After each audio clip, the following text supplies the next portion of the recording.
صحابت کا ذکر ہے کہ وہ کس قدر ان کے ایثار اور جذبہ تھا دوسرے کی ضروریات کے بارے میں۔ ایک صحابی رضی اللہ تعالیٰ عنہ حضور اقدس صلی اللہ علیہ وسلم کی خدمت میں حاضر ہوئے اور دکھ اور پریشانی کی حالت کی اطلاع دی۔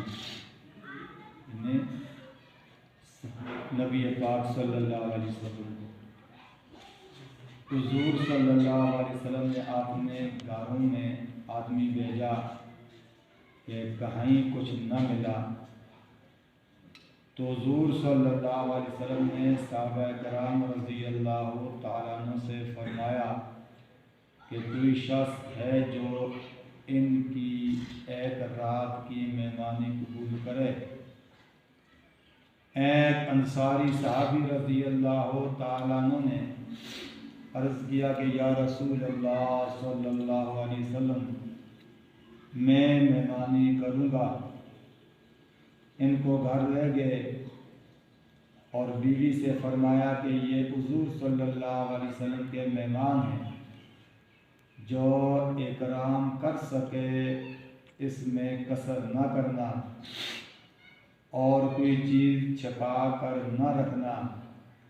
بیوی نے کہا خدا کی قسم بچوں کے قابل کچھ تھوڑا سا رکھا ہے، یعنی بچوں کے کھانے کے لیے بچا کر رکھا ہے، اور کچھ بھی گھر میں نہیں۔ صحابی رضی اللہ تعالیٰ عنہ نے فرمایا کہ بچوں کو بلا کر سلا دیجئے۔ آسان بھائی بچہ کو اٹھاؤ، باہر لے جاؤ، نہ کام کرو۔ جب بچے اس طرح پریشان کرتے ہیں تو فرمایا ان کو بلا کے سلا دو، اور جب وہ سو جائیں تو کھانا لے کر مہمان کے ساتھ بیٹھ جائیں گے، اور تو چرا کے درست کرنے کے بہانے سے اٹھ کر اس کو بجھا دینا۔ چنانچہ بیوی نے ایسا ہی کیا، اور دونوں میاں بیوی اور بچوں نے فاقے سے رات گزاری، جس پر یہ آیت نازل ہوئی یُؤْثِرُونَ عَلَىٰ أَنفُسِهِمْ۔ ترجمہ، اور ترجیح دیتے ہیں اپنی جانوں پر اگرچہ ان پر فاقہ ہی کیوں نہ ہو۔ اس قسم کے متعدد واقعات ہیں جو صحابہ کرام کے ہاں پیش آئے۔ اللہ اکبر، میرے بزرگوں، یہ ان کے اندر ایثار کا جذبہ تھا۔ اس دور میں ایسے ہوا کرتا تھا کہ جب تک مہمان کے ساتھ مہمان کھانا نہ کھاتا تو مہمان بھی کھانا نہیں کھاتا تھا، تو اس لیے کھانا تو ایک آدمی کا تھا۔ دوسری بات یہ ہے کہ انہوں نے فرمایا کہ بیوی سے کہ چراغ بند کر دینا، بجھا دینا، آ کر ان کو ٹھیک کرنے کے کام۔ تو عورت تو سمجھ نہیں آیا کرتی تھی، اس وقت میں پردے کا حکم نہیں آیا تھا۔ نبی علیہ السلام کی بیوی بھی بتانا عائشہ کے بارے میں آتا ہے، مائی فاطمہ کے بارے میں آتا ہے کہ بدر کی لڑائی میں وہ زخمیوں کی مرہم پٹی اور دوائیاں وغیرہ ان کے لیے پانی بھر کے لاتی تھی۔ تو جب قرآن میں اس کا حکم آ گیا پردے کا، عمر فاروق رضی اللہ تعالیٰ نے یہ مشورہ دیا، تو اللہ تعالیٰ نے ان کے مشورے کو قرآن کی صورت میں اتار دیا۔ 7 مقام ایسے ہیں کہ عمر فاروق نے نبی پاک کو مشورہ دیا تو اللہ نے اس کو قرآن بنا کے بھیج دیا۔ ایک تو مقام یہ ہے کہ آپ صلی اللہ علیہ وسلم جا رہے تھے، عمر فاروق نے فرمایا یا رسول اللہ مقام ابراہیم پہ 2 رکعت نماز نفل پڑھیں، تو کیا ثواب کی بات ہے؟ آپ علیہ السلام نے خاموشی فرمائی، اور آپ نے کوئی جواب نہیں دیا، کہ نبی کا بولنا بھی اللہ کے حکم سے ہوتا تھا، آپ کا جو ہے خاموش ہونا بھی اللہ کے حکم سے ہوتا تھا۔ تو میرے بزرگوں، قرآن پاک کی آیت آگی سورہ بقرہ میں کہ مقام ابراہیم پہ 2 رکعت نماز جو ہے پڑھنا اب واجب ہو گیا۔ قرآن کی آیت آگی تو فرمایا آج حضرات عمرہ کرنے جا کر نماز پڑھتے ہیں، تو ان کے لیے پڑھنا واجب کر دیا اور ثواب کی چیز کر دیا بھائی. اس لیے عمر فاروق جو زمین پہ بات کرتے تھے اللہ نے ان کو قرآن بنا کے نازل فرمایا. اور یہ پردے کے حکم میں آپ نے مشورہ دیا اللہ نے جو ہے اس کا حکم قرآن پاک میں آ گیا. تو پہلے صحابہ کرام گھروں میں جاتے تھے، پھر حکم آ گیا بھائی کہ دستک دے کے گھر میں جانا ہے، بغیر اجازت کے گھر میں نہیں جانا.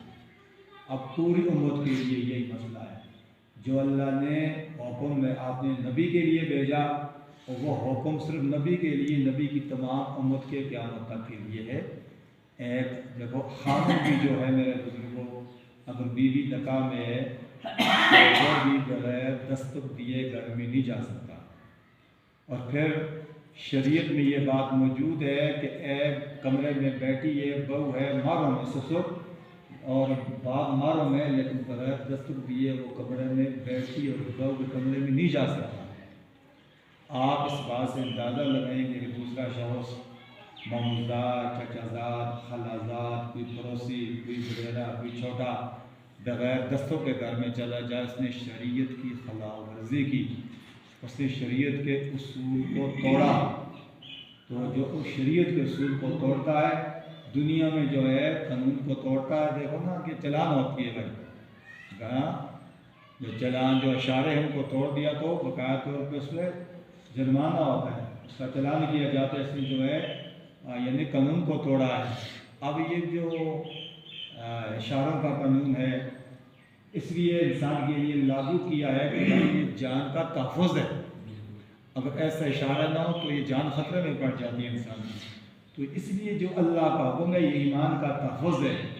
اگر اس پر جو ہے پابندی نہ کی جائے ایمان انسان کا خسارے میں ہوتا ہے، نقصان ہو جاتا ہے، انسان کے ایمان میں کمی آ جاتی ہے. یہ اللہ تعالیٰ نے اصول مقرر کیے ہیں. تو جب اصول مقرر ہوں گے تو گناہ بھی بڑا کم ہوں گے، زنا بھی نہیں ہوگا، نظر بد بھی نہیں ہوگی. تو جب اصول توڑے جائیں گے تو طرح طرح کے جرائم ہوں گے. تو پھر کیا یہ جسمانی نقصان بھی ہے اور روحانی نقصان بھی ہے میرے بزرگوں. تو یہ بات اس لیے یا میں نے کی کہ اس وقت جو ہے آپ نے فرمایا تھا صحابین کی عورت آئی، پردے کا حکم نہیں آیا تھا. آپ یہ ہاں یہ کہ بھائی کہ وہ عورتیں جو آیا کرتی تھی اب ہمارے لیے کوئی پابندی ہے. اس لیے نبی اسلام کی بیٹی، نبی اسلام کی بیوی اور جنگ بدر میں کی، جنگ احد میں کی ہیں، اور بہت ساری عورتیں جو شریک ہوئی ہیں مختلف جنگوں میں. پردے کا حکم نہیں آیا تھا. جب پردے کا حکم آ گیا عورتوں نبی اسلام کی بیوی باہر نہیں جاتی تھی. بڑی بڑی چادریں اوڑھ کے فرمایا قرآن میں کہ تم آپ باہر جاؤ، آپ باہر چادر پہ جانے کی اجازت نہیں ہے. تو یہ ان کا ایمان تھا اور جو وہ سنتے تھے اس پہ عمل کرتے تھے. ایثار تھا اور خود بھوکے رہتے، دوسروں کو کھلاتے تھے، خود ننگے ہوتے دوسروں کو پہناتے تھے، خود پیاسے ہوتے دوسروں کو پیاس کا بجانے کی کوشش کرتے تھے. میرے بزرگوں اللہ نے ان کو کامیاب کیا. آج ہم عزت و احترام کے ساتھ ان کا نام لیتے ہیں. اور ہم بھی شریعت پر عمل کریں گے اور اللہ کے احکام کو دل جان سے تسلیم کریں گے، اپنی بوجھ نہیں سمجھیں گے. اسی لیے ہمارے بھی اچھے انداز سے ہمارے پیچھے آنے والے ہمارا نام لیں گے، عزت کے ساتھ نام لیں گے. ہمیں عزت سے پکارا جائے گا، ہمیں نیکی کے ساتھ پکارا جائے گا. اگر ہم نے شریعت کو کمال کیا میرے بزرگوں تو پھر ہمیں بھی اسی طرح برے الفاظ سے پکارا جائے گا. یہ کسی کو بدعا کہا جاتا ہے. برے الفاظ سے پکارنا کسی کو بدعا ہوتی ہے، اچھے الفاظ سے پکارنا یہ دعا ہوتی ہے. اللہ ہم سب کو صحابہ جیسا اثار اختیار کرنے کی توفیق عطا فرمائے. اللہ نے عمل کی توفیق